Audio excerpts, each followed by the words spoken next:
In this video we are going to explain about how to use the signal generator and CRO in the experiments we have done before. So this is the signal generator. This initially when the signal generator is off, now when the signal generator is turned on, this will be displayed. So to get the frequency you need to press the waveform button. So now you can see you have got this is 0.3 kilohertz. So this is the range button. So if in case the 0.3 kilohertz is not showing, it may be showing like 30 kilohertz or 0.3 megahertz. So in that case it will be very difficult to note down the waveform in the CRO. So you need to make sure that this is set to 0.3 kilohertz. So now you can adjust the 1 kilohertz using the frequency knob. So this is 1 kilohertz. So, and now the pulse width and the DC offset knobs are not used in any of the experiments, so leave it as it is.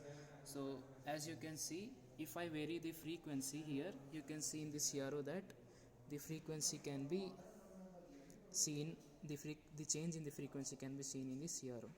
And this the last knob is the amplitude knob.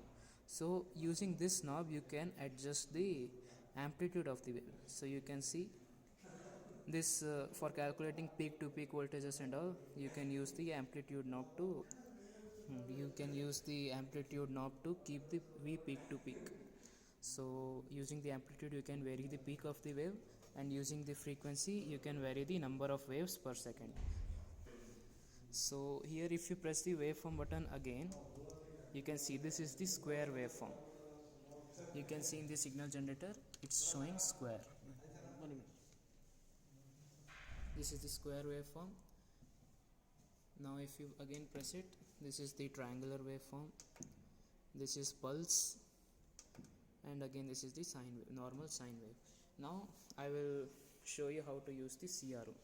So in the CRO, the most knobs and buttons we use is X position to vary the position of the wave in X axis, then Y position to vary the position of the wave in Y axis, and this is the voltage per division knob. Now if you turn on the frequency signal generator and it is like this, then you may think what is this, what the hell is this showing? So for that you need to increase the voltage per division knob. So if you increase the voltage per division knob, you can see that it will be the peak of the wave.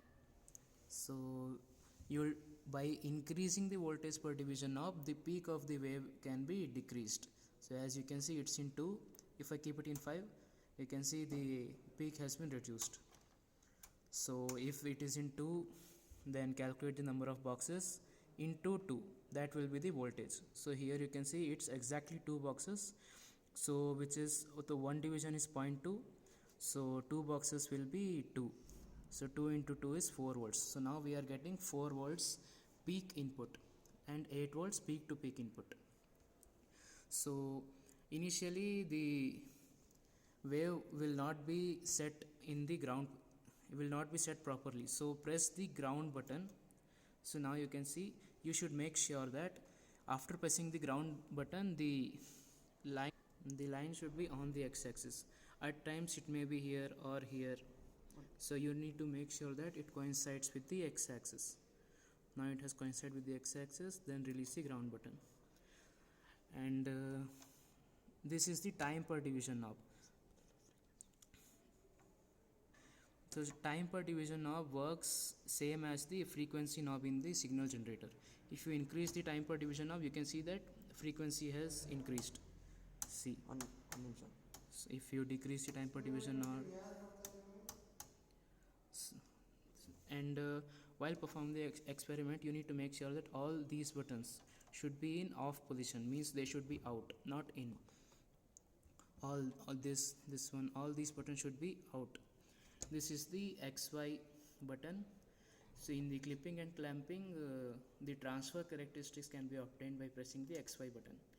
So now we have just given the input of signal generator to the CRO, that's why it's showing like this. In clipping and clamping, if you press the XY button, you will get the transfer characteristics. Because the CRO probe is connected to the channel 1, which is Y, that's why if we press the XY button, only the line will be present only in the Y. This channel is channel 1 represents Y and channel 2 represent X, and so in this also you have the Y position variation of channel 1, Y position of variation of channel 2. This is the X position variation. This is the time per division knob. So in this there is no XY button. So if you need to see the transfer characteristics, you should keep the time per division knob to maximum. So by keeping the time per division knob to maximum, you will be able to see the transfer characteristics. This works as the XY button.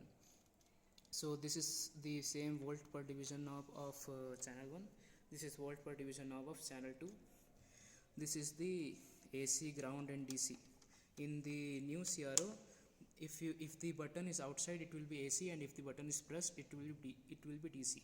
But in this, there you can keep AC, ground and DC in this manner. This is ground, AC, DC. Same for channel 1. In this, channel 1 is X-axis and channel 2 is Y-axis. But in the new CRO, channel 1 is Y-axis and channel 2 is X-axis. Thank you.